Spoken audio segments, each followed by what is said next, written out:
எதுக்காக உண்டியில பணம் போடுறீங்க? அந்த கோயில் அபிவிருத்தி பண்ணுவாங்க, அந்த கோயில் விரிவுபடுத்துவது, அதுக்காக நீங்க போடுறீங்க. அந்த பணத்தை எடுத்து கல்லூரி கட்டுற அறநிலையத்துறை இருக்கின்ற அந்த நிதி எடுத்து இதற்கு செலவழிப்பது எந்த விதத்தில் கொடுத்த காசுக்கு மேல என்னமா கூவுறான். இதுக்கு முன்னாடி பாஜகவுக்கு வெறும் டப்பிங் வாய்ஸ் தான் கொடுத்துக்கிட்டு இருந்தார், பேசிக்கிட்டு இருந்தார். இப்ப பாஜக ஒரிஜினல் வாய்ஸாக பேச ஆரம்பிச்சிட்டார். அறநிலையத்துறை சட்டத்திலேயே கல்லூரி தொடங்க சட்டம் இருக்கு. இது கூட தெரியாம நீங்க எப்படித்தான் முதலமைச்சராக இருந்தீர்களோ எனக்கு புரியல.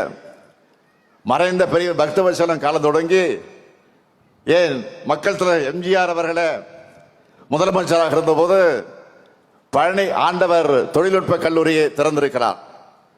அந்த கல்லூரிக்கு கூடுதல் கட்டடத்தை போன முறை நீங்கள் திறந்து வச்சீங்க. அப்ப ஏதாவது மயக்கத்தில் போய் திறந்து வச்சுட்டு வந்தீங்களா? இப்போ நாங்க கல்லூரி தொடங்கினா தப்பா? பாஜக தலைவர்களே இந்த மாதிரி கல்லூரி தொடங்க கூடாதுன்னு பேசுறது இல்லை. ஆனா பழனிசாமி மட்டும் பேசுறாரு.